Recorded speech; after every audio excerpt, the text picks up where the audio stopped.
Jesmo. Dakle, još jedan put u ime Foruma za vanjsku politiku pozdravljam vas u ovoj dvorani i da smo pričekali još koju minutu više ne samo moderatora, nego i našu sudionicu gospođu Baković, bili bismo kompletni. Gospođa Baković će doći, jer je mislila da je skup u 6, doći će za 10-ak minuta ovdje, tako da moj originalni plan da startamo s Kinom se neće dogoditi, nego će Kina biti na kraju. Vjerojatno ćemo početi sa Rusijom iz ove skupine BRICS-a o kojima ćemo danas govoriti. Za eventualno one druge koji manje motre ovu situaciju, dakle, jedan od razloga zbog čega razgovaramo o ovoj temi je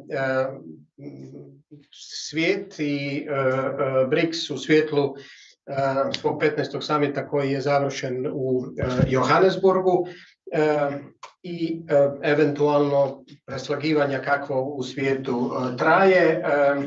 Organizacija postoji 2001. godine, 2010. se prvi puta proširila sa Južnoafričkom republikom gdje je i ovaj puta bio sastanak, da bi nakon ovoga samita uz zagovor prije svega, i to će biti jedno pitanje za kolegicu Baković,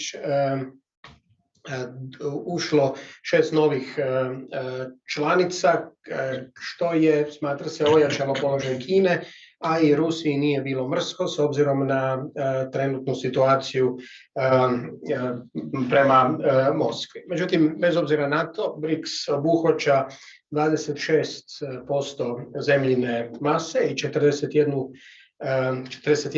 ili više od 41% populacije svijeta i sa 3,2 milijarde čini četvrtinu globalnog GDP-a, tako da je riječ o ozbiljnoj skupini ljudi, dakle 3,2 milijarde stanovnika ne prihoda, čini ogromnu grupaciju koja bi do 2050. godine mogla na drugačiji način dominirati svijetom i svjetskom privredom, pogotovo u svjetlu želje da se sa novom New Development Bank stvori alternativa Međunarodnom monetarnom fondu i da se dolar, koji danas još uvijek čini 90%, mislim, valute koja se služi u razmjeni, zamijeni ili drugom valutom ili da trgovina bude tekla na neki drugi način, čime bi se utjecaj globalnog zapada umanjio. Međutim, jedna od stvari koja je u nekim analizama koje su se pojavila bila važna i može biti, osim ovih generalnih stvari koje su naravno važne za sve nas, može biti bliža onima koji su pratili politiku tijekom hladnog rata. Jedno od načela na kojima neke zemlje BRICS-a žele vidjeti ovu organizaciju jest Bandung i načela nesvrstanih, pa je to možda jedna od tema koju bismo mogli ovdje u razgovoru otvoriti. U ovaj sat, pretpostavljam koliko imamo za naše paneliste, namjeravao sam, kao što sam rekao, krenuti s Kinom, ali ćemo onda krenuti sa Rusijom, možda u svjetlu i ovog proširenja na sve listom zemlje nesvrstanih, od kojih su jedna Saudijska Arabija, druga Iran, što je samo po sebi već bilo zanimljivo, Egipat i Etiopija, Argentina i Arapski Emirati, sa onim zemljama koje čine jezgru ili ovim velikim zemljama koje su ušle u BRICS na samome početku, kao što je to glavni ekonomist Goldman Sachsa i imenovao zapravo tu skupinu zemalja. Pa s obzirom da ovdje imamo osobe koje su u akademskom djelovanju, a i u diplomatskom djelovanju, odnosno kod kolegice Baković najviše novinarskom. Ja bih dvojicu kolega koji su, osim što su bili veleposlanici i ljudi iz akademskog svijeta onda pozdravio i krenuo ne sa profesorom Bralom, nego sa kolegom Kovačevićem o tome kako se iz Moskve sve ovo vidi i što Moskvi možda BRICS znači. Da, pa Moskvi BRICS znači mnogo, ponajprije zato što se tu formira jedan skup zemalja koje a priori ne osuđuju čuje se, jel?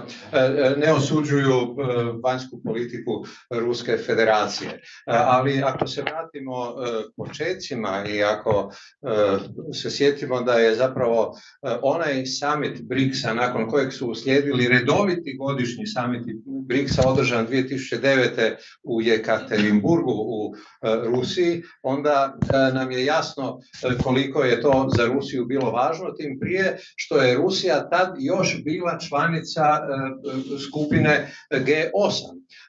Rusija je isključena tek 2014. godine, a 2009. u Rusiji je održan summit BRICS-a na kojem je bilo jasno kako Rusija zamišlja taj BRICS. Zamislila ga je, po mom mišljenju, kao alternativu skupini tad G8, za koju je Rusija već pretpostavljala da će uskoro postati G7. Na svim samitima BRICS-a pozdravlja se djelovanje skupine G20 kao skupine 20 ekonomski najnaprednijih zemalja koje trebaju na neki način upravljati svjetskom ekonomijom. Ali skupina G7 nastoji stajališta globalnog zapada nametnuti ponajprije putem G20, a zatim i putem drugih multilateralnih organizacija, uključujući Ujedinjene nacije, Svjetsku banku, Međunarodni monetarni fond i Svjetsku trgovinsku organizaciju. Dakle,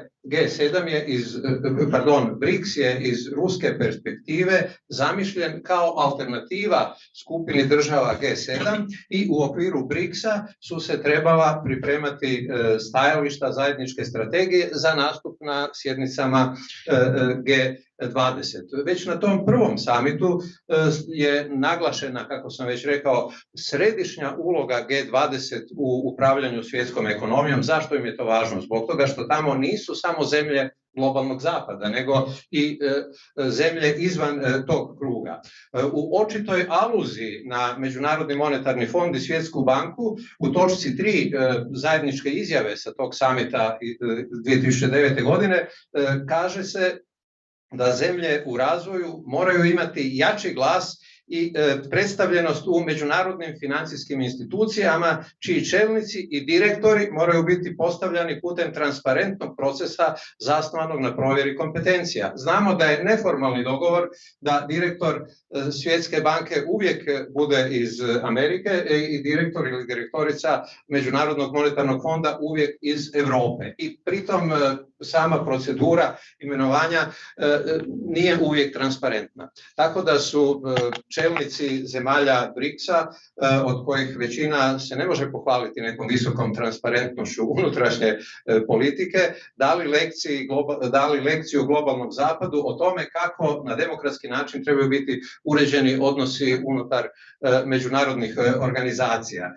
Naravno, zauzimajući se za dalju reformu tih financijskih institucija, oni su tad 2009. godine rekli da te institucije ubuduće trebaju biti zasnovane na načelima demokratskog i transparentnog odlučivanja, na čvrstim pravnim osnovama, na kompatibilnosti djelovanja nacionalnih regulatornih institucija i međunarodnih tijela za uspostavu standarda.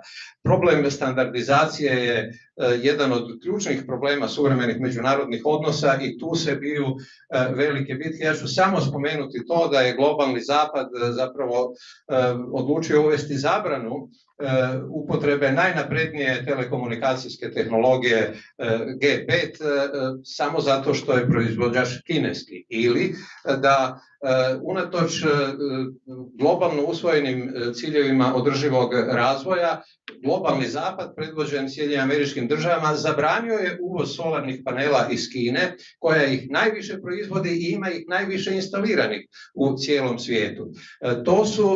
To su potezi globalnog zapada kojima ovi koji ne spadaju u taj globalni zapad nisu zadovoljni i zbog toga pokušavaju uspostaviti skupine država putem kojih će ostvariti utjecaj u onim međunarodnim organizacijama gdje se donose stvarne odluke o budućnosti svijeta. Naravno, riječ je o samitu 2009. godine koji je uslijedio nakon najgore krize koja je Zapad pogodila nakon 1929. godine, dakle nakon financijske krize, i tad su ove države koje nisu bile u toj mjeri pogođene krizom se zauzele za jačanje upravljanja rizicima i za praksu nadzora djelovanja financijskih institucija.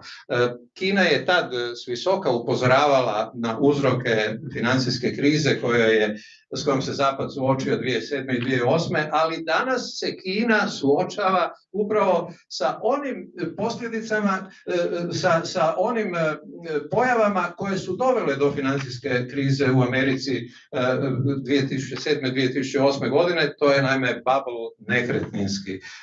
Firma Evergrande, koja je vlasnik 80 miliona stanova, ne zna što će s tim stanovima, ne može vraćati kredite i suočena je sa bankrotom. A s obzirom na veličinu te firme, moguće su ozbiljne posljedice za cjelokupni kineski financijski sustav. Ali 2009. godine zemlje BRICS-a su opravdane primjedbe uputile Zapadu za način upravljanja financijskim tržištima. Naravno da se zauzimaju za poštivanje pravila Svjetske trgovinske organizacije i kako vrijeme bude odmicalo, zemlje BRICS-a će to više inzistirati na poštivanju tih pravila zbog toga što je glavni inicijator stvaranja Svjetske trgovinske organizacije, Sjedinjene Američke Države, glavni faktor koji onemogućuje rad i primjenu pravila Svjetske trgovinske organizacije, ponajprije blokiranjem rada arbitražnog tijela koje treba sankcionirati postupke suprotne pravilima Svjetske trgovinske organizacije, a sve ekonomske sankcije jednostrane koje nisu u skladu s pravilima Svjetske trgovinske organizacije bi trebale biti sankcionirane od tog apelacijskog tijela. Dakle, suočeni smo sa jednom paradoksalnom situacijom da zemlja koja je, možemo reći tako, glavni inicijator stvaranja Svjetske trgovinske organizacije i pokretanja postupka neoliberalne globalizacije u čijem središtu je slobodna trgovina, da ta zemlja se danas pojavljuje kao glavna prepreka i glavni inicijator dezintegracije upravo tih institucija koje su djelovale u skladu sa američkim smjernicama i američkim vanjsko-političkim interesima. I već tad je naglašena, što je naravno za zemlje globalnog juga i trećeg svijeta jako važno, naglašena važnost globalne sigurnosti hrane. To je problem s kojim se suočavamo i danas. I već tad, i tu je BRICS izašao u susret ili pokazivao se kao poligon na kojem Rusija iskazuje svoja stajališta. U tom zajedničkoj izjavi svi su se predsjednici zauzeli za multipolarni svijet. Od kad je Vladimir Putin postao predsjednik Ruske federacije 2000. godine, službena ruska politika je zauzimanje za multipolarni svijet. Da li ja cijelo svoje izlaganje treba držati? Ne, mogli bismo sad tu stati. Još samo dvije rečenice. Okay. 2009. Rusija je predsjedala BRICS-om i uspjela svoje vanjsko-političke koncepcije nametnuti kao dio sadržaja zajedničke izjave. 2023. godine ruski predsjednik Putin je zamoljen da ne dođe u Johannesburg gdje se održavao 15. summit BRICS-a, što mislim ipak govori o promjeni statusa Rusije unutar BRICS-a i o smanjivanju utjecaja Rusije, koji će, po mom mišljenju, biti još manji kad se BRICS proširi. Možda samo ne kao dopuna, nego onda pojašnjenje iz tih deklaracija.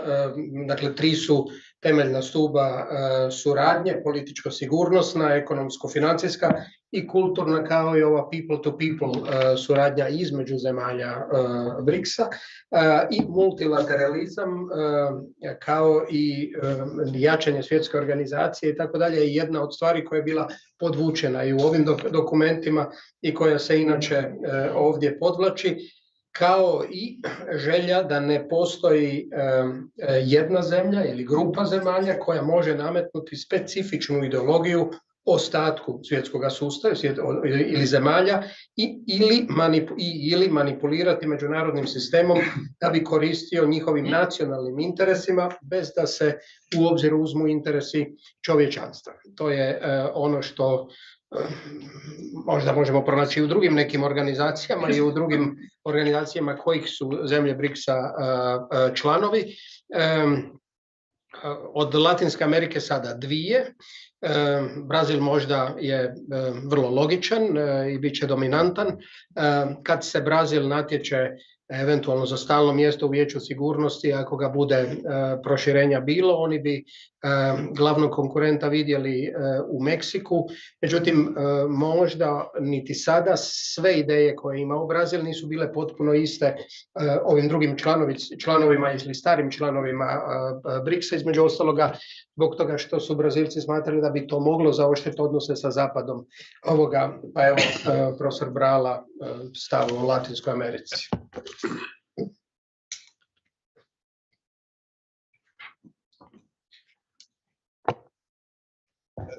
Dakle, to su bi trebale biti zemlje BRICS-a od nove godine.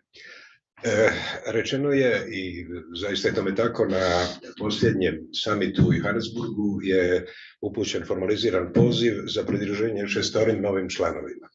U Latinskoj Americi Argentini. Međutim, Argentina je upitna, hoće li ona postati član nakon nove godine, kao što će svi drugi. Zašto? Zato što su 13. augusta su održani preliminarni izbori u Argentini. Njihov je izborni sistem dosta specifičan. 22. listopada će biti izbori, a 10. prosinca počinje mandat idućem predsjedniku Republike. 2 su kandidata dobila, ili 2 grupe kandidata su dobile najviše glasova. Jedan je onaj Javier Milei, koji je neka vrsta libertarijanskog, kako sam političar on kaže, a drugi ga zovu libertarijanskim populistom. On je dobio 30%, a sam se kandidirao. Dakle, to su sve samo njegovi glasovi. I on kaže da neće ući u vezu sa komunistima.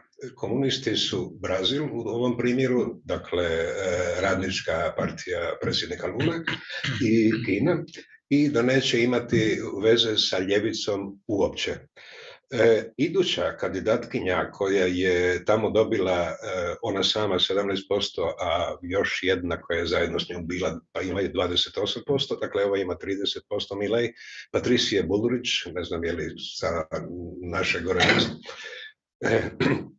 je također rekla da ako ona bude izabrana, da od toga neće biti ništa, da će Argentina otkazati participaciju u BRICS-u.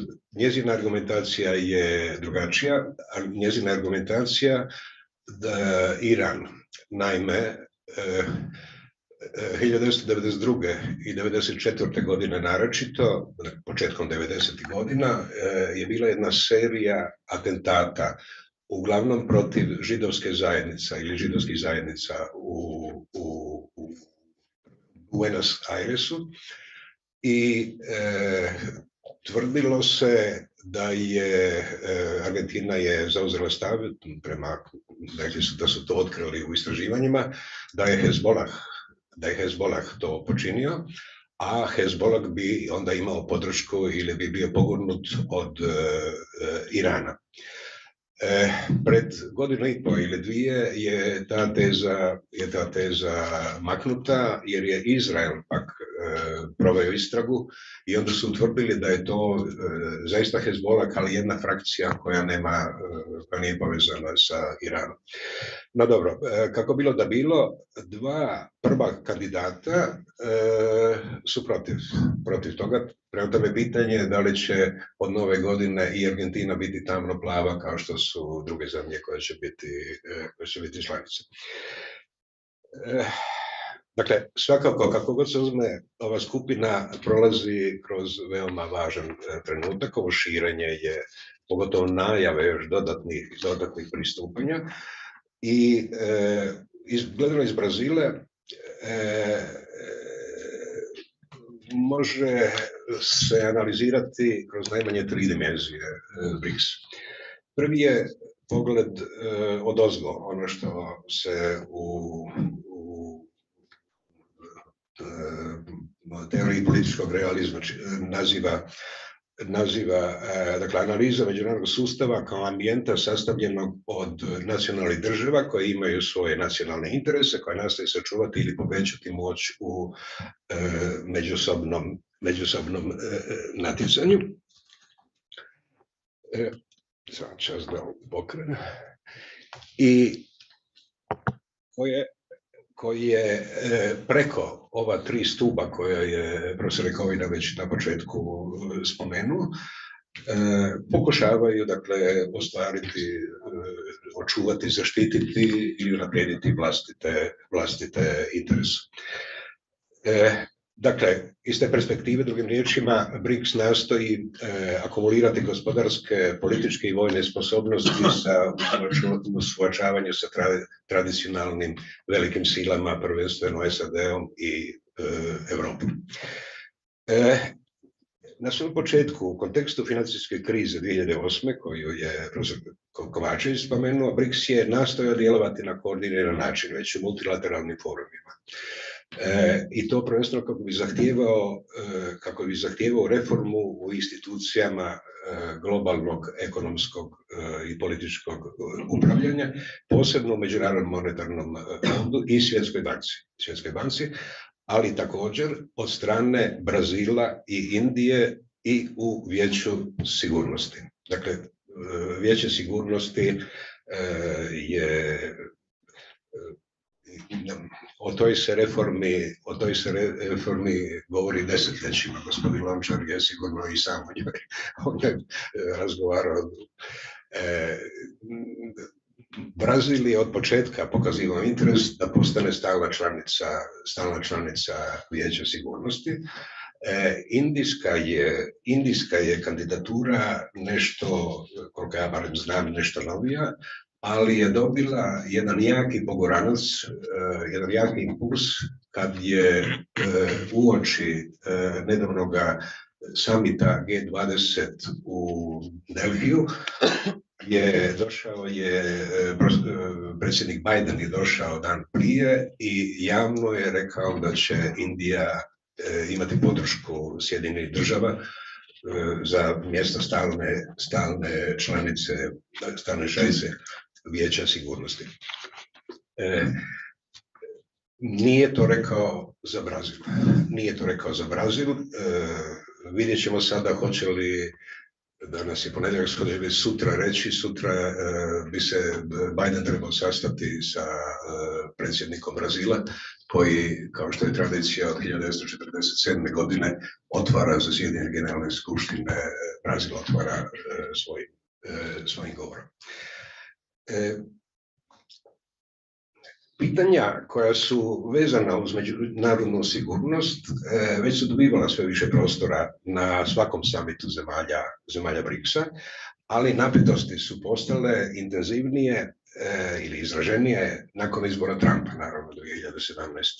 godine, otkako su se SAD žešće okrenule obuzdavanju tehnološke ekspanzije Kine, a 2002. godine sa napadom na Ukrajinu, svijet se zapravo ponovo počeo predstavljati kao zapad protiv istoka, a neka vrst kinesko-ruskog saveza ili stupanj odnosa Kine i Rusije, točno rečeno, unutar BRICS-a definitivno je postavio geopolitički aspekt grupiranja, a ne ekonomski samo. Jel?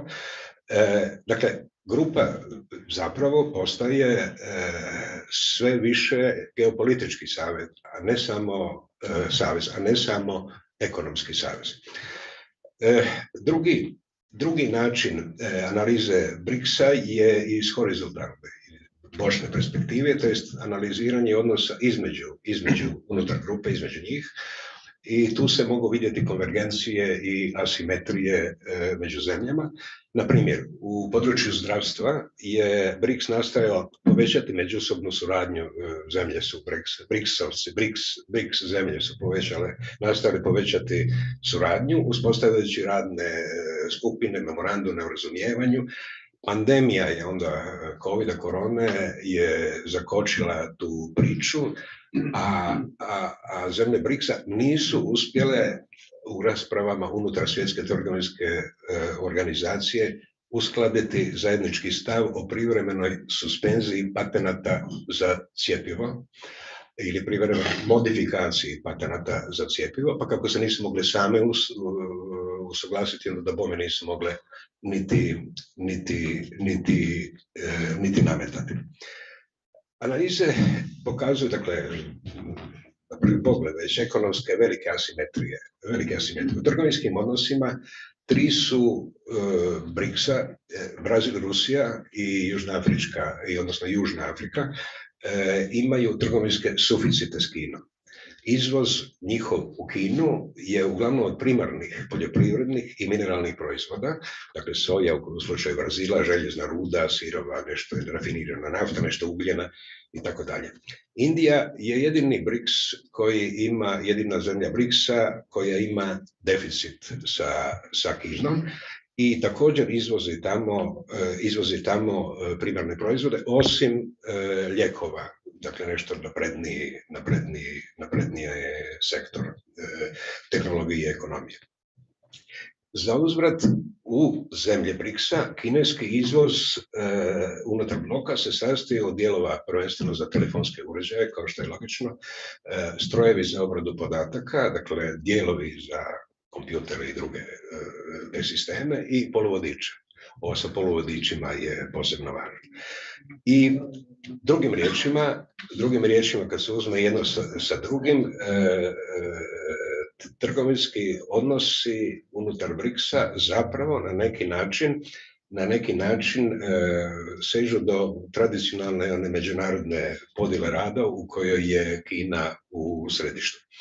Ova asimetrična, dakle, međuovisnost ima tendenciju produžiti deindustrializaciju brazilskoga, dakle, to je pogled iz Brazila, brazilske ekonomije u srednjoročnom razdoblju, jer je Brazil u korist Kine izgubio svoje mjesto kao glavnog izvoznika industrijskih proizvoda u podkontinentu u ostale zemlje Latinske Amerike. Zatim, ono što u Brazilci primjećuju, promatrači, analitičari, ekonomski utjecaj Kine u Africi, dakle ne samo u Latinskoj Americi, dovodi do preformulacije unutar afričkih odnosa. Dakle, nema više, umjesto onih ideja panafrikanizma, što ih je lansirao Kwame Nkrumah, a poslije ih branili Leopold Sedar Senghor ili Amilcar Cabral ili tako dalje. Drugi panafrikanisti, odnosno drugi borci za dekolonizaciju i nacionalnu emancipaciju afričkih zemalja. Dakle, toga više nema. Ti se sad odnosi prikazuju kao kroz optiku globalnog juga. globalnog juga ili suradnja jug-jug. Dakle, sad nije cijeli kontinent više obuhvaćen. Zatim, za Brazil je ovo apsolutno period mogućnosti i izazova, snažan i proširen BRICS, koji je dobar za Brazil kao osnivača bloka i kao regionalnog lidera u Latinskoj Americi, u Južnoj Americi. Brazil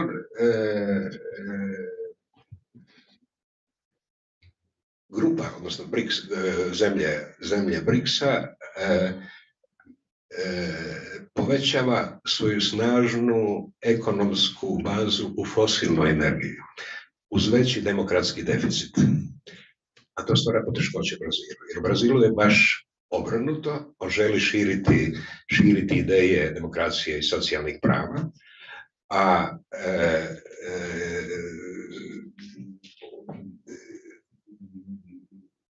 i želi biti protagonist u klimatskim promjenama, dakle protiv fosilnih goriva.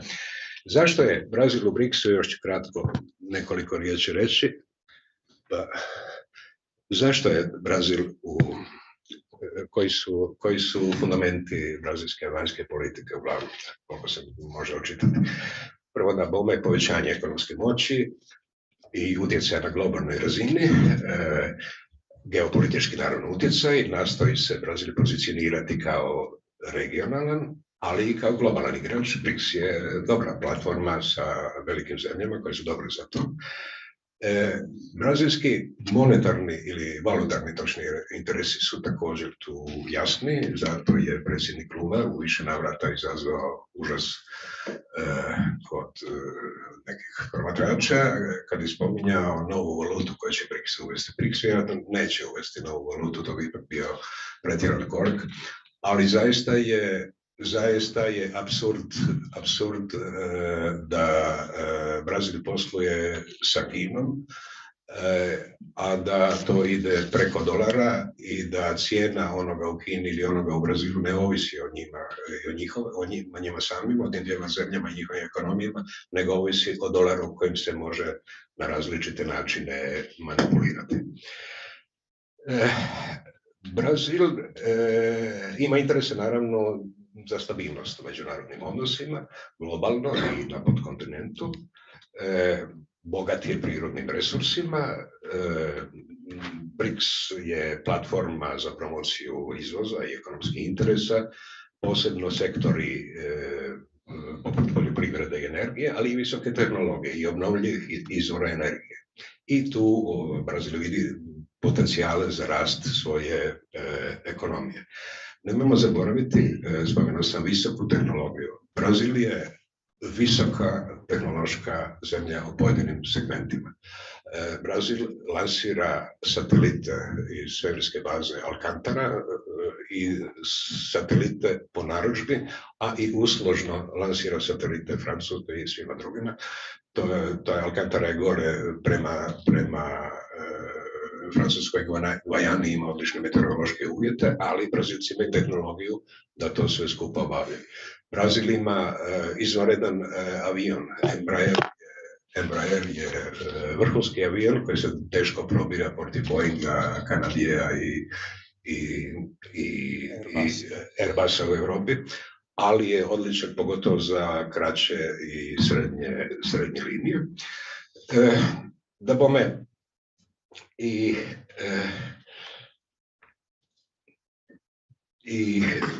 još je nešto, promocija ljudskih prava je važna Brazilu. Kako? Prvo, tako da i promišlja na nacionalnoj razini, dakle prvenstveno inkluzija manjinskih zajednica u brazilskom primjeru i u primjeru svih amazonskih zemalja Amazonije i ostalih, autohtoni narod. Jel? U Brazilu ima 1.700.000 indijanaca, autohtonih, dakle etnolingvističkih zajednica, koje nastoji uključiti, ali Brazil ima i odlične socijalne programe koje pokušava promovirati i grubo reći prodati u svijetu, ali potaknuti suradnje na toj razini, jer da ne govori predugo, možda poslije još mogu to dodati. Da, sasvim sigurno da u tom smislu od brazilske politike mnoge od novih članica BRICS-a imaju ili bi mogle što god naučiti tome. Tu smo otvorili nekoliko važnih pitanja ili se dotaknuli nekoliko stvari koje bi kasnije mogli komentirati, između ostaloga na skupu biroa pokreta nesvrstanih, gdje je jedan veliki dio zemalja u Baku, gdje je veliki dio zemalja jugoistočne Azije nastojao i nastupao zajednički po istoj ideji da se osudi kineska politika u južno-kineskom moru, ali to nije izazvalo razumijevanje prije svega afričkih zemalja, što je ovo pitanje koje je ovdje spomenuto vis-a-vis Kine i Afrike.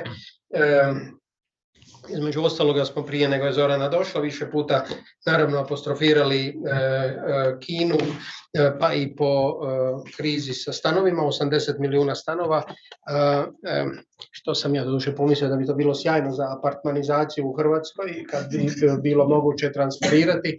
Međutim, s obzirom da mi smo počeli sa Kinom, evo sad ćemo završiti u ovom naletu sa Kinom. Dakle, što je za Kinu BRICS? Je li ovo proširenje, bez obzira da li će biti dvojbe u Argentini oko ulaska ili ne vis-a-vis izbora, uspjeh i na koji način je eventualno Kina uspjela pomiriti interese koje ili politike Saudijske Arabije i Irana i kako je to povezano njihovo posredovanje sa ovim ulaskom u BRICS? Pozdrav svima i najprije ispričavam se na zakašnjenju, ovo je doista bio čisti ljudski faktor. Da, s obzirom da ne znam što su moji sugovornici prije govorili, nadam se da se neću ponavljati, jer u nekoliko stajališta se mi slažemo kada se radi o Kini i svijetu. Kina je prije svega jedan od inicijatora osnivanja BRICS-a i do sada je bila ravnopravna s Rusijom. Ono što se sada događa u BRICS-u jest da Kina prvi puta postaje zapravo glavna sila. Između ostaloga vidjeli smo da predsjednik Vladimir Putin nije mogao ni doputovati u Johannesburg i to samo po sebi, neovisno o tomu što je on bio dovoljno prisutan na drugi način, samo po sebi već govori o tome da je on zaokupljen drugim stvarima i da je sa svojim problemima. Inicijacija proširenja BRICS-a je i ruska i kineska. Međutim, način na koji je ovaj puta proširen BRICS dakako daleko više pogoduje Kini, jer neki komentatori govore da smo sada dobili BRICS plus OPEC, te tako, s obzirom da su to ovih nekoliko zemalja među najvećim proizvođačima energenata u svijetu, te tako ta ekskluzivnost Rusije koju je do sada imala unutar BRICS-a nestaje i daleko su manje sve članice BRICS-a ovisne o ruskim energentima nego što su bile do sada. Sve što govorimo o tome da je BRICS sada proširen te da nastoji parirati i zamijeniti na neki način grupu G7, da je platforma za stvaranje dedolarizacije, odnosno za poticanje dedolarizacije i stvaranje nove valute, je daleko lakše reći nego što je to moguće ostvariti.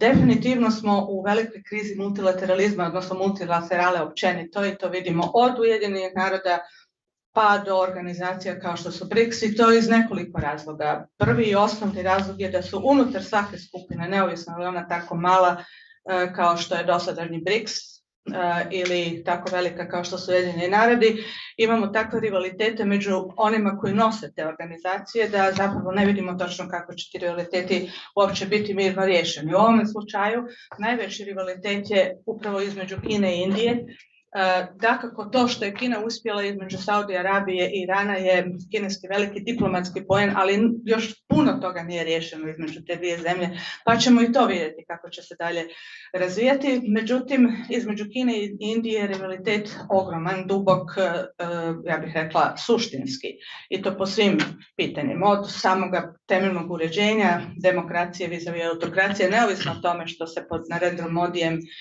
Indija kreće prema autokraciji, i to vrlo zabrinjavajuće, ali svejedno je to i dalje jedan demokratski sustav, pa do onoga osnovnoga, to je što između dvije takve civilizacijske države kao što su Kina i Indija, koje dijele 4000 i više kilometara granice, velikog prijateljstva ne može biti. I kada nemate vrlo temeljne teritorijalna pitanja riješena, što kod njih nisu, onda je vrlo problematično kako će se njihov odnos dalje razvijati. A o tome onda moramo očekivati odnosno možemo i predviđati što će se događati sa BRICS-om, o toj zajedničkoj valuti. Ne znam kada možemo razmišljati čija će valuta, čija će vrijednost biti temelj za neku takvu zajedničku valutu koja bi vodila pravoj dedolarizaciji, ne znam.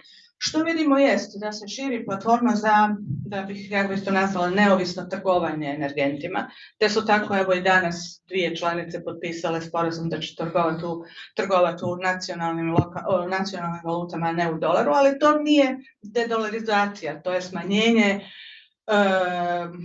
uloge dolara u samoj trgovini energentima. I dalje se ništa ne događa u rezervama, i dalje se ništa ne događa u tome da se i valute vodećih zemalja unutar BRICS-a, prije svega recimo Kine, daleko vrlo oslanjaju na dolar, te tako sa svakim pomakom odnosa između renminbi, juana i dolara Kina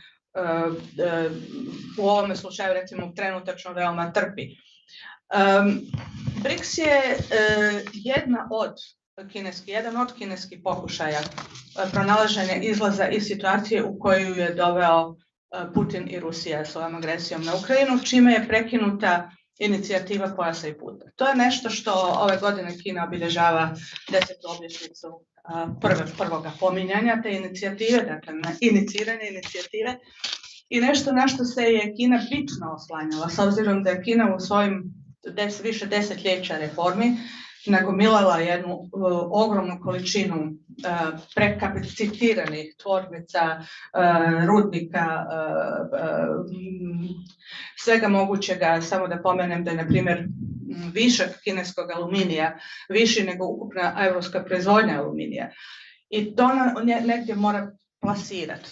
To je jedan od praktičnih, ništa nije samo jedna dimenzija, to je jedna od praktičnih dimenzija koja Kinu muči, ali naravno ta inicijativa pojasa i puta je puno više drugoga, to je cijela jedna filozofija, to je filozofija nove komunikacije, multilateralne, koju je Kina željela dati kao ono što stalno govori, kao novi doprinos Kine čovječanstvu. I onda se dogodio Ukrajinski rat koji je točno na sred puta, jer je kineski veliki cilj tog pojasa i puta bila Europa. S obzirom da se nema izgleda kada će se to normalizirati i što će dalje biti s Crnim morem, da li će Kina moći dalje ići svojim koridorima koje je već pokrenula, ona traži izlaz kroz druge načine. BRICS je jedan od tih izlaza, dakako ne zamjena, to je različito, ali isto jedan od izlaza proširenja djelovanja i proširenja kineskog prisustva na drugim tržištima, jednako izlaze kao i uvozima. Vidjeli smo da je to proširenje zanimljivo i napravljeno, da su uzete po dvije države sa 3 ključne regije kontinenta, odnosno regije Latinske Amerike.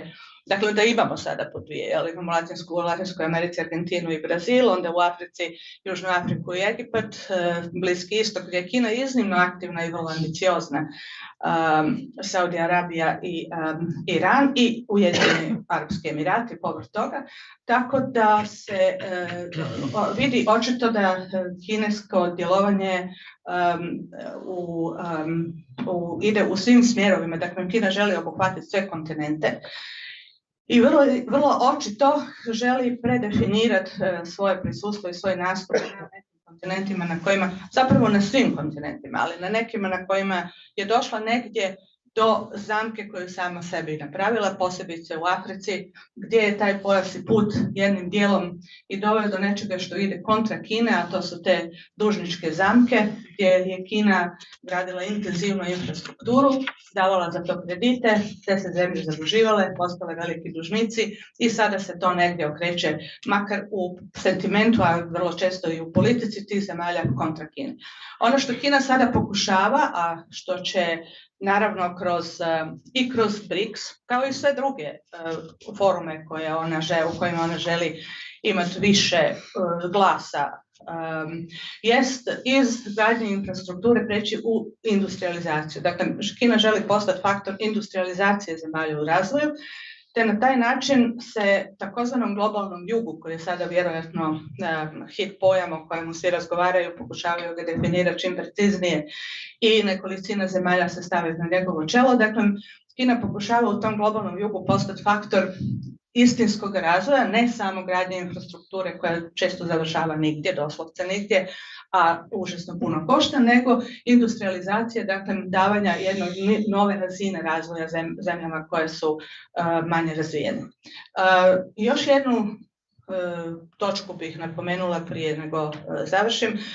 Kina je ta koja je vrlo ambiciozna, Indija iznad svega, ali Kina paralelno s Kinom je vrlo ambiciozna povezati G20 sa BRICS-om i želi zapravo od ta dva foruma između ta dva foruma napraviti takav dijalog da se između njih negdje formulira taj globalni jug koji ne bi bio isto što i nekada ni pokret nesvrstanih, ne bi bio isto niti što sad imamo, što smo imali nedavno u Kubi, u Havani G77, nego globalni jug koji ima tu vibraciju, koji ima tu snagu pojaviti se, naravno prije svega kao nova ekonomska pokretačka sila globalnog razvoja koji je u pitanju, a onda i kao politički faktor koji ima svoje različite interese, svoje različite mišljenja i različite naravno zahtjeva da ga se tretira ravnopravno sa svim njegovim interesima koji postoje. A ti su interesi ono što smo do sada vidjeli, dakle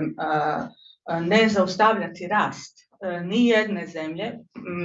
Kina se naravno prije svega plaši zaustavljanja njezinog vlastitog rasta, jer ima osjećaj da je Americi apsolutno to sada prioritet u svakoj politici, zaustaviti njen rast, obzirom da je taj rast došao na jednu razinu koja ugrožava američku dominaciju, ali ne zaustavljati rast niti bilo koje druge zemlje koja je na putu rasti u nekakvu regionalnu bitnu silu ili zemlju sa određenim utjecajem i povezati sve to u snagu koja će se opirati zapadnom, a kad Kina kaže zapadnom, onda to prije svega znači američkom utjecaju i definicijama svih kriterija po kojima nešto je ili nije ispravno. Tako da su to sve kineski pokušaji izlaženja iz ovoga što je do sada krenulo pa stalo, nešto se nastavlja, ali u različitim uvjetima. I naravno, sad će biti posljednja točka, pokušaj kineskog pronalaženja šire prostora za rješavanje domaćih problema.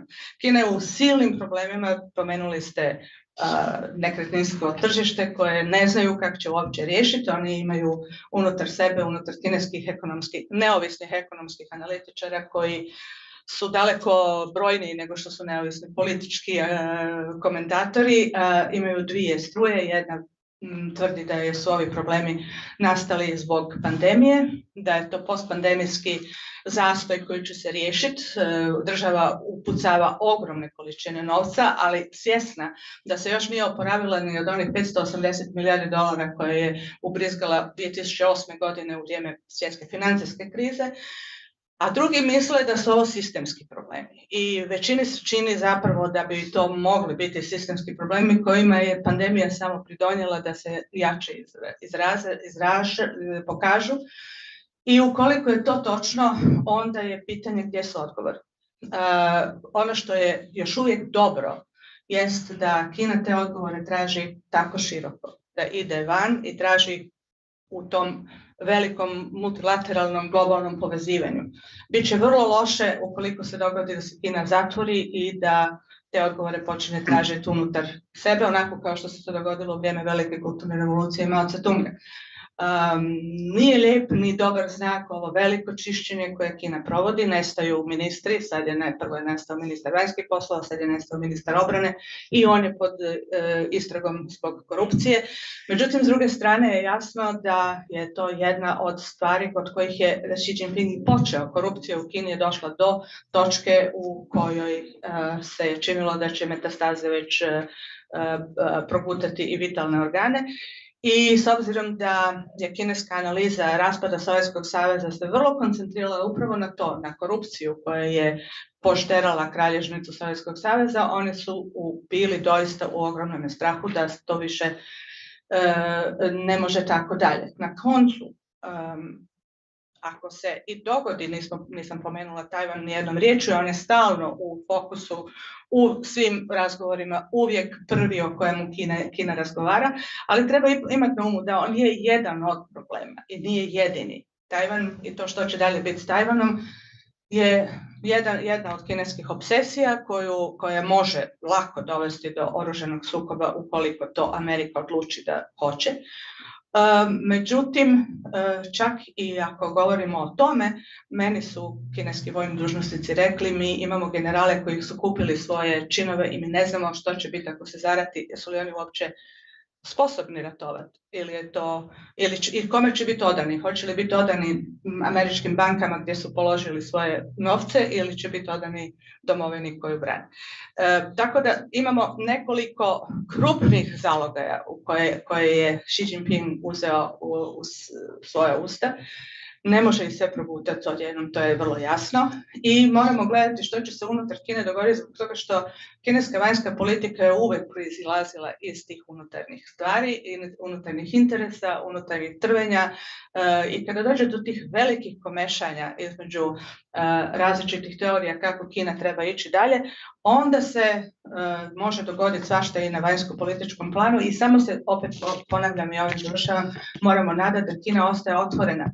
Do ovoga trenutka joj je interes biti otvorena jer ne može drugčije, ona ne može rješavati ni na koji način ovakvo gospodarstvo kako ima sada unutar same sebe. Međutim, ukoliko počinju brojke koje padaju i koje se na ovaj način pojavljuju odjednom, pad izvoza, dakako onda pad uvoza, nedovoljni rast koji za Kinu 3% je strašno malo ako će biti samo 3%,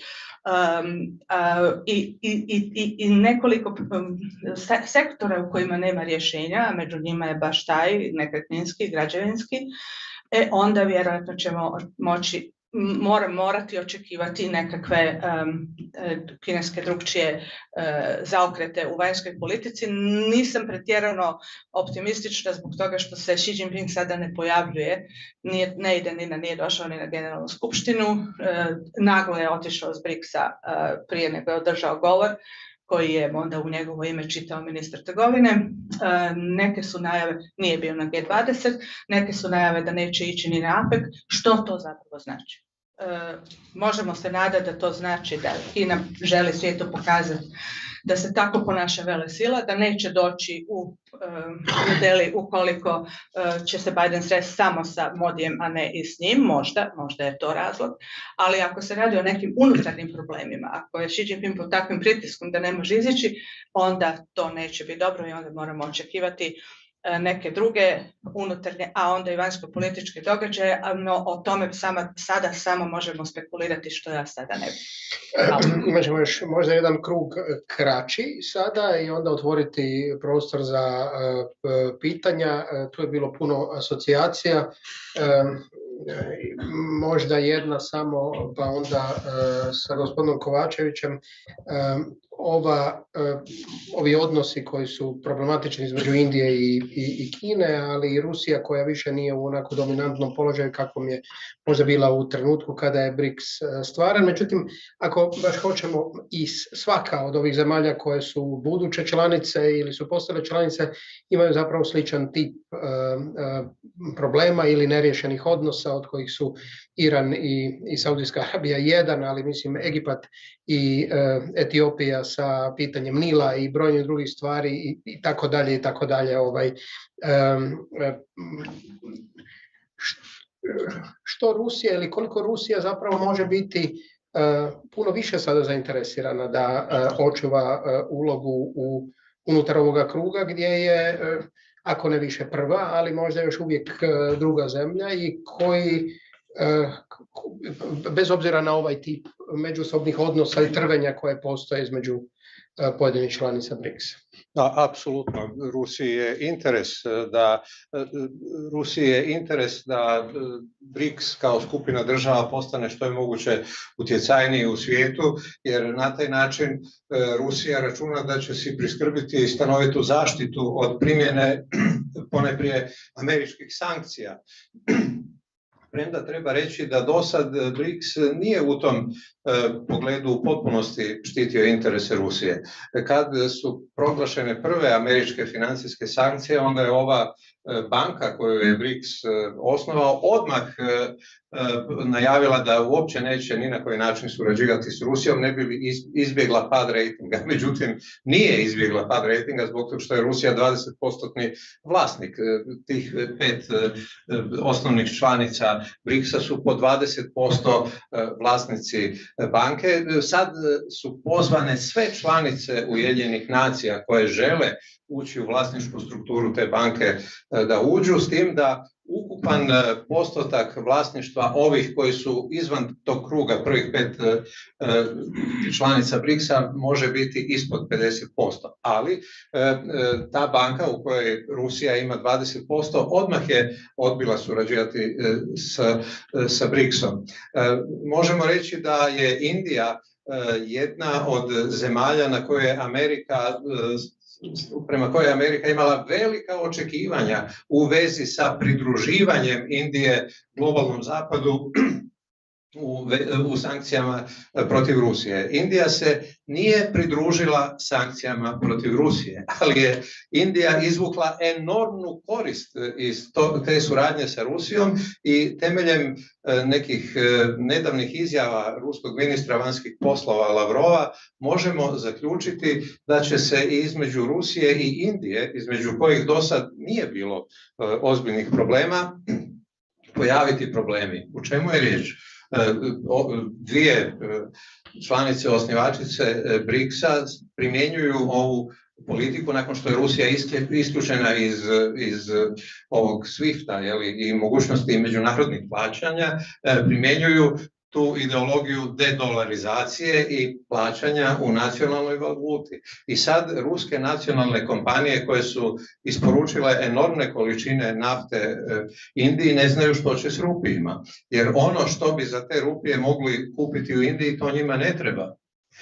I već te kompanije ruske rade pritisak na rusku vlast da se nešto učini. Tako da se osvrnem i na ovo što je do sad spominjano, ta ideja o dedolarizaciji vanjsko-trgovinske razmjene između tih zemalja neće biti lako provedena. Dakle, možemo naslutiti da će Rusija ubuduće imati probleme sa Indijom, onakve probleme kakve do sad nije imala. Što se tiče Kine, mislim da je jasno da je Kina sad number 1 unutar BRICS-a, što Rusiji nije drago, ali to mora trpiti jer joj je prešutna podrška Kine važna da bi uopće se mogla održati u ovom ratu u Ukrajini. Ali u vezi sa Kinom postoje tradicionalni problemi, da upotrijebim za Ruse karakterističan izraz, zamrznuti konflikt zapravo, teritorijalni konflikt između Rusije i Kine s jedne strane i s druge strane neminovna sudbina Rusije da mora priznati da je u odnosu na Kinu sekundarni igrač. A cijeli ovaj cirkus u istočnoj Europi, cijeli cirkus u Ukrajini, Rusija je započela zbog tog što nije htjela priznati na to da je Amerika partner broj 1, a Rusija u sigurnosnim pitanjima tek partner broj 2. O ekonomskim pitanjima neću ni govoriti. Tako da će se replika ovog ruskog negativnog odnosa prema Americi prije ili kasnije pojaviti i u odnosu prema Kini. A ovo proširenje BRICS-a, ja mislim da će, već je spomenuto, dakle, suziti mogućnost Rusije da pronađe alternativna tržišta za svoje energente i mislim da će to voditi daljem smanjivanju utjecaja, globalnog utjecaja Rusije koje ona pokušava ostvariti putem BRICS-a. Ja bih ukratko to sažeo ovako. U prvim godinama Rusija je promovirala BRICS kao instrument ostvarivanja svojih interesa, a danas BRICS tolerira Rusiju. Kako će biti sa, iako to danas ne izgleda izgledno, da bi bolsonaristi mogli se uskoro vratiti dominantno potpuno na vlast u Brazilu, ali ova slika zapravo sada koju smo na kraju dobili sa Kinom i Kinom prema drugim zemljama i ovo sa Rusijom, zapravo ne izgleda tako optimistično za članice BRICS. Da. Predsjednik Lula ima tek 8 mjeseci mandata, dakle izbori su još daleko. Jedna od komponenti koja njega rukovodi u vanjskoj politici su i to da ne smije previše hostilizirati onaj mali broj birača koji čine razliku da on dobije izbor. On je dobio izbore samo sa 4 nešto milijuna glasova više nego što je dobio Bolsonaro. Otkako je Brazil preveden, odnosno otkako je srušena diktatura, na ploči su, odnosno na ekranu su svi predsjednici osim... To nismo mi ovdje. Ovo su predsjednici, osim prvoga. Prvi predsjednik Tancredo Neves nije niti preuzeo dužnost jer je dobio izljev krvi u mozak i preminuo je. Prva 3 predsjednika, dakle José Sarney, Itamar Franco i Fernando Collor, su vadili zemlju iz diktature, da tako kažem. Prva veća figura u razdoblju demokracije, ovaj 4. gore desno, to je Fernando Henrique Cardoso, koji je postavio solidne temelje, on je imao 2 mandata, postavio je solidne temelje da Lula da Silva, ovaj prvi u drugom redu s lijeva, postavi, razvije zapravo sve ono što Brazil danas jeste. Njegova nasljednica Dilma Rousseff koja je danas predsjednica New Development Bank, ove banke u Šangaju. To je recimo jedan od prigovora zašto banka ima sjedište u Šangaju, a nema sjedište u Brazilu, jer je u Fortalezi 2014. na samitu u Brazilu donesena odluka da se osnuje banka.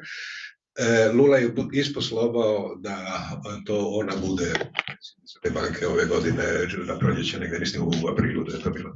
Dakle, iza Lule u prva 2 mandata dolazi Dilma Rousseff, ona uspijeva u jedan mandat se održati, u drugom mandatu desničari izvode parlamentarni udar i ruše je.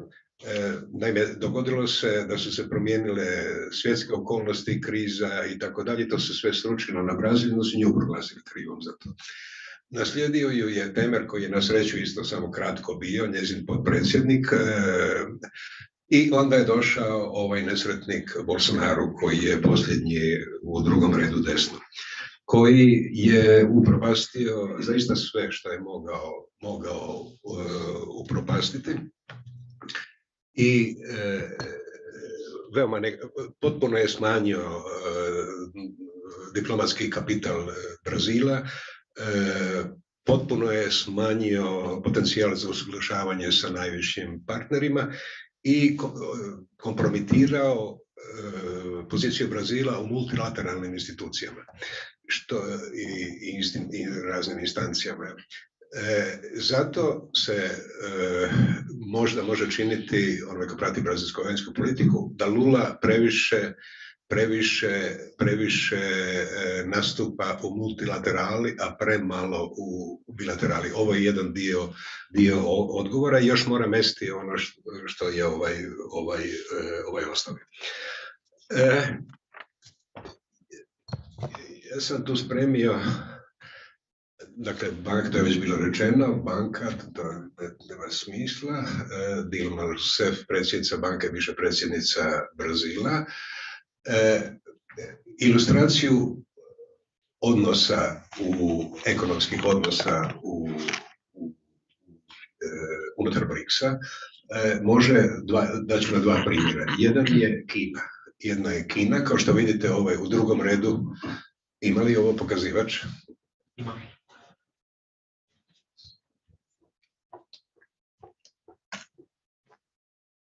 Crveni.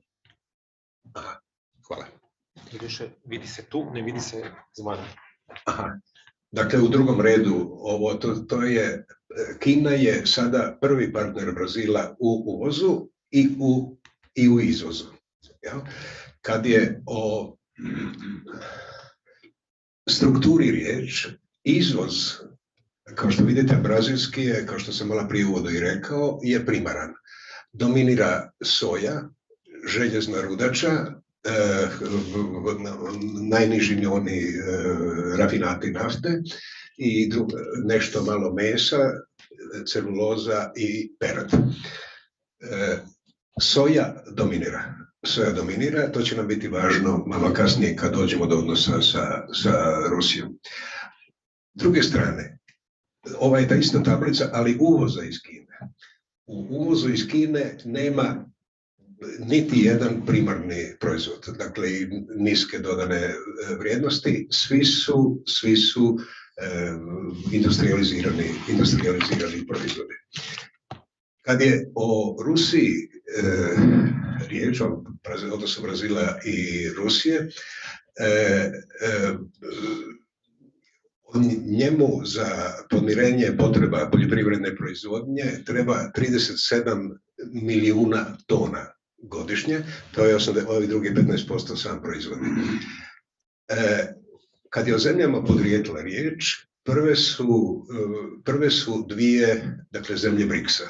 Iz Rusije on uvozi 3,5 milijarde dolara gnojiva. Kad kažem gnojivo, mislim na razne elemente, ne samo na umjetno gnojivo.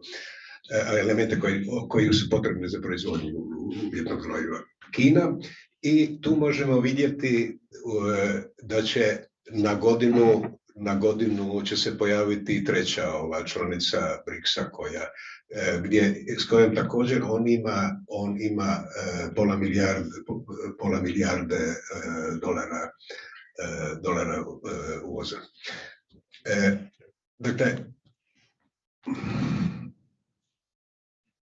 neće se pomaknuti. Možete vi pomaknuti, molim se. Na idući.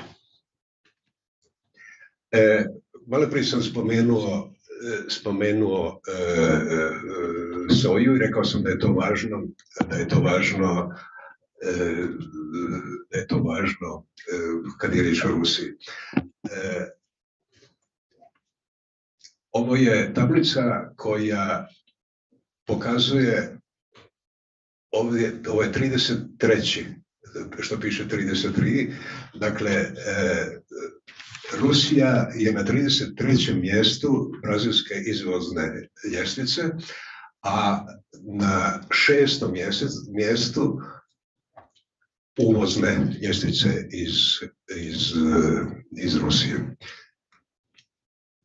Pogledajte što ona izvozi u Rusiju. Dakle, Brazil izvozi soju, 45% je soja, onda je 15% šećer i melasa, onda je govedina, izvrsna svježa govedina, kikiriki i nešto tamo peradima. Dakle, to je izvoz u Rusiju, a iz Rusije, pogledajte tablicu, šta Brazil kupuje u Rusiji? Brazil kupuje 71% uvoza iz Rusije su umjetna gnojiva, onda nešto ima rafinata nafte, 14%, ovo sve drugo je manje važno. Dakle, 71%. To istovremeno objašnjava poziciju koju je Lula zauzeo u odnosu na ukrajinsku krizu, na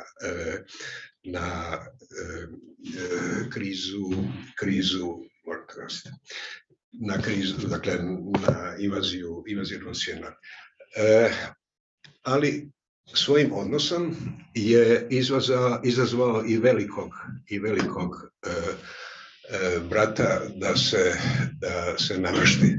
Naime, Lula je rekao, oni su Brazil glasao za obje one rezolucije koje osuđuju invaziju u Generalnoj skupštini, ali je u više navrata javno rekao da traži trenutačan prekid neprijateljstava i mir postignut pregovorima. I zatim je kritizirao sankcije i blokade bez podloge u međunarodnom javnom pravu. Prema tome sankcije su protuzakonite. Zapad nema pravno pravo, ima pravo jačega da navedne sankcije, ali pravno pravo u međunarodnim dokumentima nema. I naravno da se to nije svidjelo previše Washingtonu, tako da se sad svi oni koji prate Brazil, gledaju kako će se to razvijati dalje sa Sjedinjenim državama. Širenje Vijeća sigurnosti, to smo dijelom prošli, da. Samo da još jedan štos kažem, duhoviti Jadran. Govorili smo o širenju Vijeća sigurnosti, dakle Brazil, Njemačka, Indija, Japan obično se o njima govori, i još neka afrička zemlja gdje vjetrovi pušu obično između Egipta, Južne Afrike i Nigerije, a sad je Biden neki dan podržao Indiju.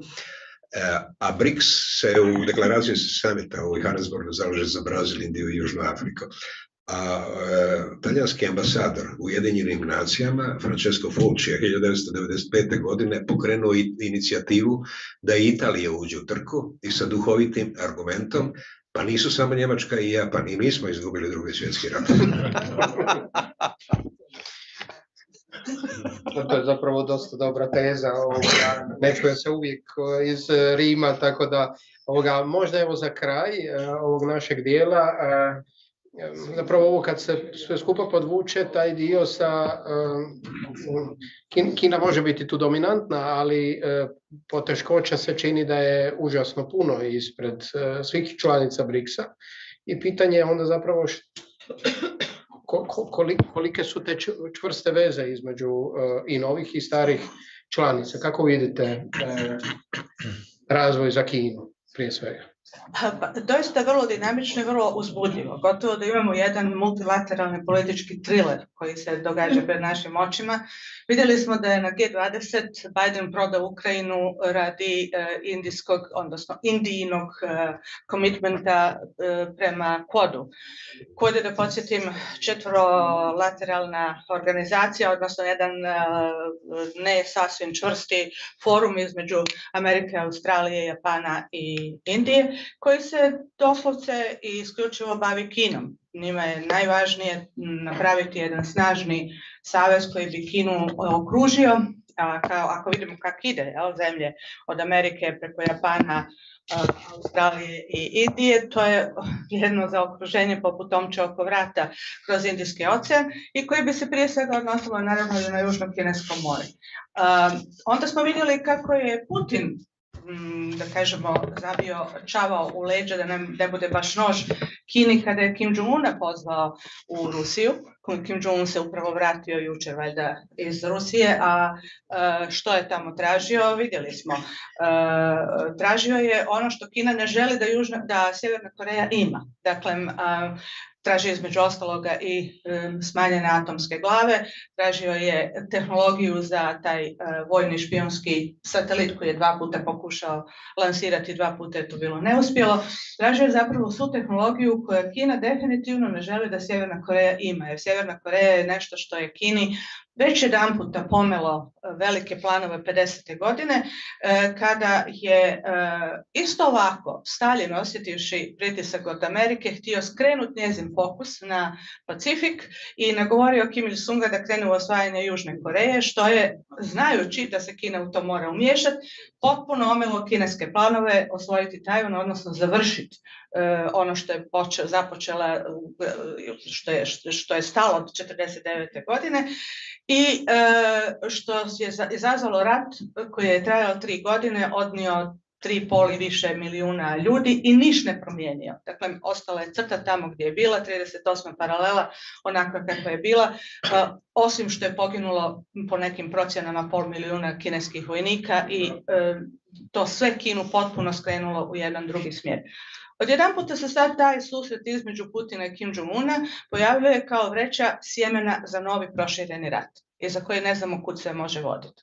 Ukoliko Sjeverna Koreja dobije ono što je tražila, a u zamjenu za granate, koje nam isto tako govore da se svi ratovi na koncu ipak svode na kamenice, koji ima više granata, pustite projektile i sve ostalo, dođemo samo na to tko ima više ovoga streljiva koje je temeljno, a Sjeverna Koreja traži daleko više i ukoliko bude u stanju provocirati, ne mora u Ameriku, ne mora dobaciti do San Francisco, dovoljno je da provocira Japan, Kina će biti prinuđena ući u neki sukob koji je sasvim sigurno neće biti od interesa. Dakle, kako će sve to izgledati? A opet govorimo o zemljama koje su i u BRICS-u i u G20, dakle o Indiji koja je Biden je prodao Ukrajinu, kad govorim prodao, govorim o zajedničkoj deklaraciji nakon G20 u kojoj nije pomenut rat niti jednom riječju, agresija nije osuđena ni na koji način, zato da bi u bilateralnoj zajedničkoj izjavi između Bidena i Modija u 4. rečenici bio kod, jer Indija je taj kod držala blizu, daleko, toplo, hladno, hoće, neće. Ok, sada je prišla korak dalje, ali je za to imala cijenu koju je očito Amerika spremna platiti. Kina mora primiti k znanju da je Amerika tu cijenu spremna platiti, što samo potvrđuje kineske slutnje. Meni su svi Kinezi od prvoga trenutka ukrajinskog rata do sada govorili, Americi Ukrajina samo vježba, ali ono što je glavni cilj je Kina.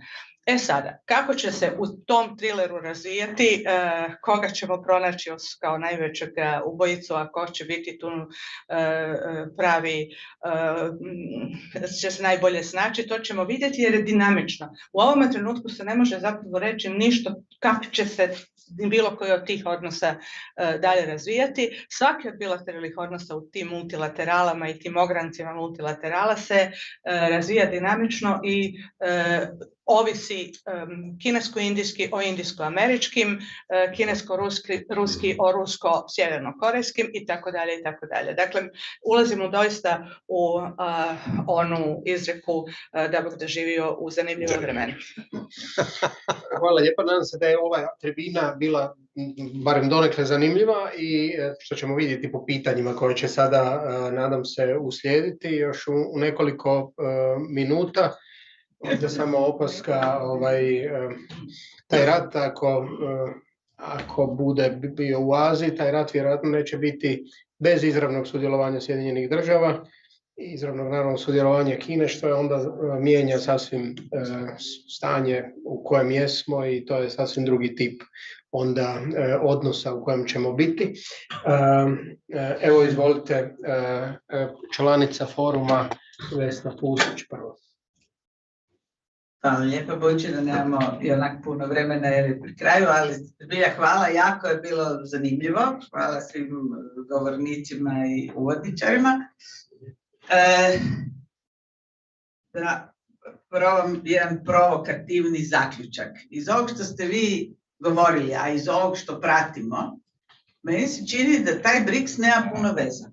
Dakle, da je taj BRICS jedan ideološko-simbolički projekt, ajmo reći. Zato jer prvo unutar BRICS-a postoje ogromni različiti interesi, odnosno sukobi, ako hoćemo, Indija, Kina i Kina, Rusija, teritorijalna pitanja, Rusija i Kina, stari neprijatelji, povijesni neprijatelji. Rusija u ovom trenutku u vazalskom odnosu prema Kini, što se naglašava svako malo. Pa ako se sjećate i nakon što je Xi Jinping bio u Moskvi, 2 dana nakon toga je sazvao sve predsjednike srednjeazijskih država u Pekingu. Prvi puta da, po mom mišljenju, isključivo demonstrira na jednoj simboličkoj razini ko je sada gazda i ko tu drži banku. Drugo, razlike, ekonomske razlike između tih država su ogromne. Dakle, ovo sve izgleda kao jedan kineski projekt, jedan od mnogih. Belt and Road je jedan bio. Dakle, jedan od mnogih kineskih projekata kako de facto svoju novu poziciju u svijetu malo zapakirati u multilateralizam, ali multilateralne različite projekte u kojima je apsolutno Kina središnja i igra glavnu ulogu. I ja sam svjesna ovog svega što ste vi govorili, da rast se usporio i tako dalje, ali ja bih rekla po svemu sudeći to što se rast usporio znači da Kina neće postati broj 1 recimo 2035. nego 2040. Ali kako stvari sada stoje će sigurno postati broj 1.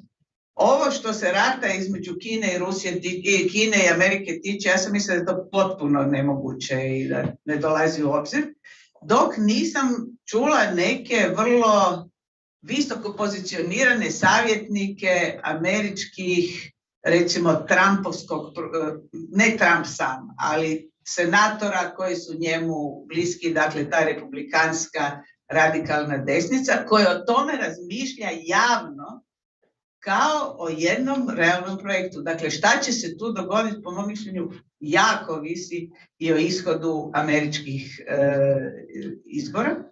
I konačno, BRICS nema ni jedan pozitivni projekt. Dakle, svako razlog za postojanje, svako je unutra iz nekog svog razloga, ali glavno ono što ih je okuplja da zaustave dominaciju Zapada. Što je negativni recimo, kriterij okupljanja. Ali šta bi oni zajedno? Gdje bi oni zajedno? Koliko tu ima sukoba? Tako da meni se to čini kao nešto što je formulirano na neki način i onako sa američke strane, kao grupacija, ali što Kina dominira u ovom trenutku, dominira i po mom mišljenju u apsolutno svako dogledno vrijeme. Prema tome, to je jedan relevantni, ali kineski projekt. Ovdje mikrofon, molim vas. Isto Čelavi, Foruma za vanjsku politiku. Ja sam sa velikom pažnjom saslušao ova izlaganja koja mi se služe izvanredno i da čine zajednički jednu sjajnu cjelinu.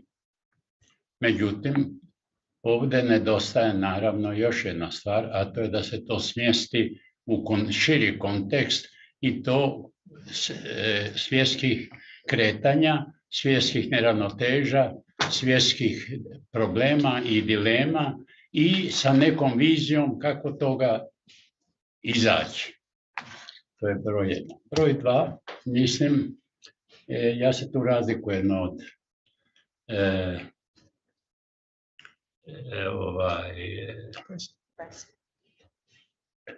moje prijateljice Vesne Pusić. Ja mislim da je ovo jedan vrlo zanimljiv fenomen BRICS. Upravo zato što je spoj svih mogućih društvenih sistema i ideologija i nadvišen su tu stvari u traženju ono što je jedinstveno. A to je zapravo anticipiranje budućnosti novog međunarodnog sustava. To je upravo glavna stvar. Recimo, oni se apsolutno vraćaju na Bandung, na filozofiju nesvrstanosti u jednom dijelu, i time hoće da kažu da se međunarodnost ne može zasnivati na ideološkoj isključivosti i supermaciji, nego na koegzistenciji. I u tome bandušku 10 principa aktualiziraju. Prema tome, oni nemaju čak ni antizapadnu konotaciju, iako imaju, naravno, izazov najprije upućen zapadu, što je sasvim normalno. Mislim da ovdje treća stvar, fali jedan pogled kako na opće stanje u svijetu, na sve neravnoteže, sve dileme, svi sa mogućnošću sagledavanja izlaza iz toga, da ovdje fali prije svega američki ugao. I to ne američki ugao što Amerika hoće i šta je, nego šta je u američkoj se društvu događa. I Amerika ima svoje probleme i svoje suprotnosti i svoje neravnoteže. Ona je i u okviru zapadnih institucija u nekom, da tako kažem, preispitivanju svoje uloge. I Biden je pokušao da prezentira jednu političko-ideološku koncepciju svjetske polarizacije sada sa osnovom za budućnost izgradnje novog svijeta. A to jest da se stvori polarizacija između demokratskih i autoritarnih država. Ovaj koncept je upravo suprotan tome. Oni kažu da, pogotovo kad se obzir da je tu Saudi Arabija, da je tu Iran, da su tu svi zapravo dijelovi svjetskog sustava, onda moramo razmisliti da je taj BRICS jedna izuzetno originalna i vrlo inspirativna ideja i projekat, što ne znači da će uspjeti do kraja. Daleko od toga da bi mogao biti predvodnik jedini. Ali je to jedan novi igrač u igri. Mi ne možemo vidjeti njegovu vrijednost do kraja i njegovu perspektivu ako ne uđemo malo u američku situaciju. I u američki ugao, i američke dolazeće izbore, i probleme koji će se tu pojaviti. Mi imamo dogodine 4 vrlo važna izborne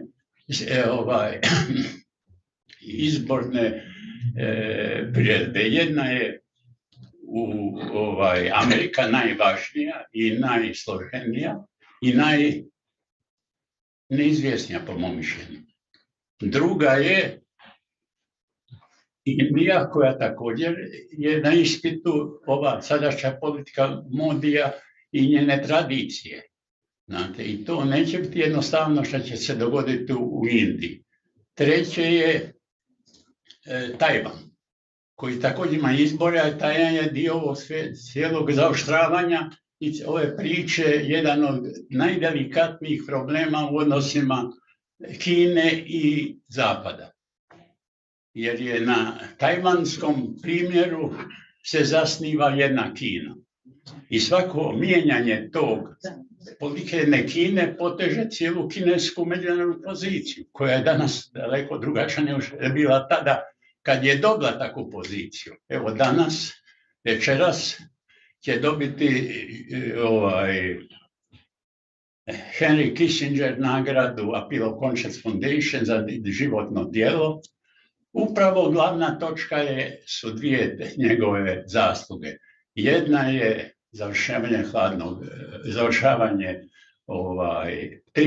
završavanje ovog Vijetnamskog rata, jer je trebalo imati i ne samo viziju, nego i hrabrost. Drugo je pitanje otvaranja prema Kini i formiranje politike od strane Amerika, time i Zapada, o jednoj Kini. I treće je realpolitik. On će već za te 3 stvari dobiti životnu nagradu. Mislim da je jako važno bi bilo da imamo sljedeću sjednicu, da razgovaramo o polazci od današnjeg istupanja, koja su bila odlična po mom mišljenju, da bude nova tema, ne nova tema, daljna tema, američka situacija pred izbore i sve što se događa u američkom društvu i time i u zapadu. I preko toga bi morali se dotaknuti gdje je tu Europa, šta je njena budućnost, posebno Europske unije.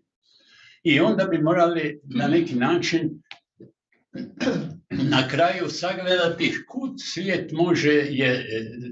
se može kretati. Naprimjer, neki dan je Summers, bivši kandidat za predsjednika u vrijeme izbora Trumpa, rekao da su klimatske promjene nije zadnji čas, nego da je taj zadnji čas istekao, da smo mi već jednim korakom u nevoljama klimatskih promjena. I mislim da mi imamo 4 stvari koje ugrožavaju civilizaciju. Prva je klimatske promjene, drugo je pandemija, treće je regulacija artificijalne inteligencije i četvrto su velike razlike u svim dijelovima svijeta, a naš u najrazvijenijim zemljama, ponapose u Americi, koja je tvorac bila prije svega socijalne države, zatim neoliberalne i dovela dotle da danas u Americi imamo 3 čovjeka koja spadaju među 5 najbogatijih. Bogatstvo jednako 165 milijuna Amerikanaca niže plaćenih. Znate. Ili imamo sljedeću situaciju, da u G20 su milijarderi u okviru te grupe u zadnjih dekadi povećali svoje bogatstvo od 3,6 trilijuna na 11,5 trilijuna. To je neodrživo. I Stiglitz kaže da je demokracija nije ugrožena od autokracije, nego od velikih razlika socijalnih, odnosno u bogatstvu, i da tu treba tražiti izlaz.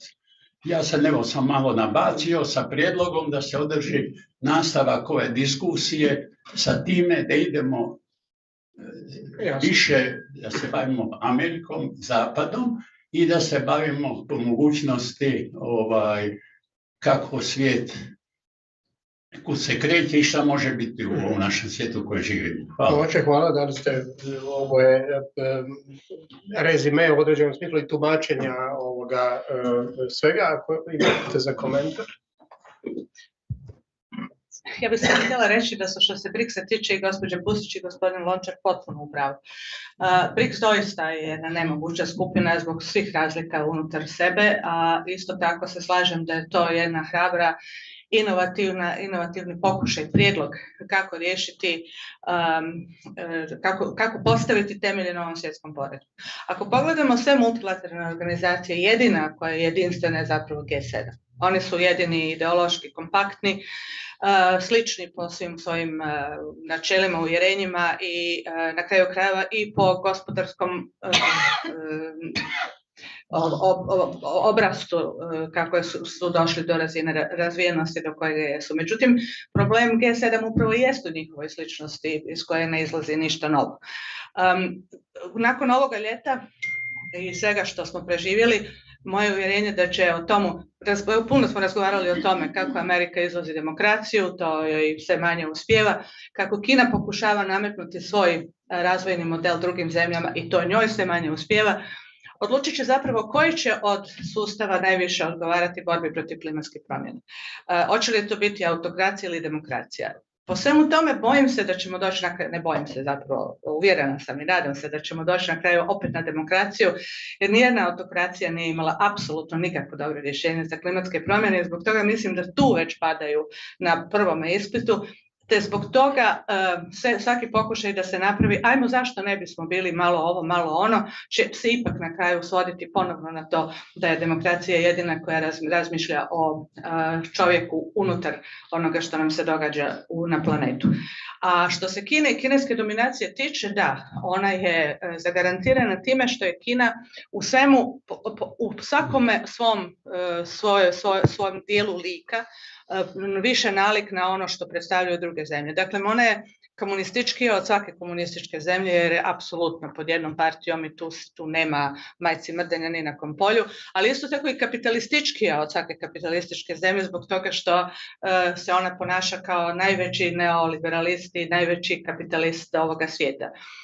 I kada idemo dalje, Kina je uvijek najizrazitiji predstavnik onoga što danas svijet istodobno i pokreće i muči. I u jednom trenutku će se morati odlučiti što je. Je li zemlja u razvoju ili je razvijena zemlja? Je li kapitalistička ili komunistička? Sad taj trenutak se približava i trenutak kineske odluke i vlastite definicije će morati jednog dana doći, a onda ćemo vidjeti je li to zemlja koja doista nudi nešto novoga ili je nešto što će kao na kraju krajeva i mnoge velike države koje su imale potencijal zavladati svijetom. Neko mi je nedavno istaknuo primjer Francuske koja je demografski bila najviše pozicionirana vladati svijetom, pa to nikada nije uspjela, iako je imala sve adute. Može se to i Kini dogoditi, to ćemo vidjeti. Završit ćemo za 2 minute. Nisam naime dao odgovor na pitanje koje mi je moderator postavio. Da li će se Bolsonaro može vratiti? Lula ima dobru podršku, ne pretjerano dobro, ali ima dobru podršku. 38% je prošli tjedan bilo za njega, a osporava ga 31%, što je relativno visok rezultat. Ja mislim da će mnogo toga ovisiti o izborima u Sjedinjenim državama i tko će tamo doći na vlast. Ako tamo dođe neki update Trumpa, to će imati zapravo ne slučajno, ja mislim, reperkusije ne samo na Brazil, nego i na cijeli svijet. U Brazilu je činjenica da su birači bili podijeljeni na prošlim izborima i Lula se očito trudi da amortizira na razne načine taj dio biračkog tijela ili da ga privuče sebi, ali što će biti za 3 godine, tek ćemo vidjeti. Hvala. Eto, dakle, jasno je da će budućnost svijeta ovisiti ne samo o vanjsko-političkim koncepcijama Kine i Amerike, nego i o razrješenju njihovih unutrašnjih problema. Ali ako govorimo o BRICS-u kao pojavi na međunarodnoj sceni, meni se čini da je to zanimljiv pokušaj koji pokazuje zapravo da prava multilateralna diplomacija nije diplomacija među istomišljenicima. A Amerika, kad je ostala kao jedina supersila, nije trpila pomisao da u bilo kojem dijelu svijeta postoji država kojoj glavni cilj postojanja nije imitirati Ameriku.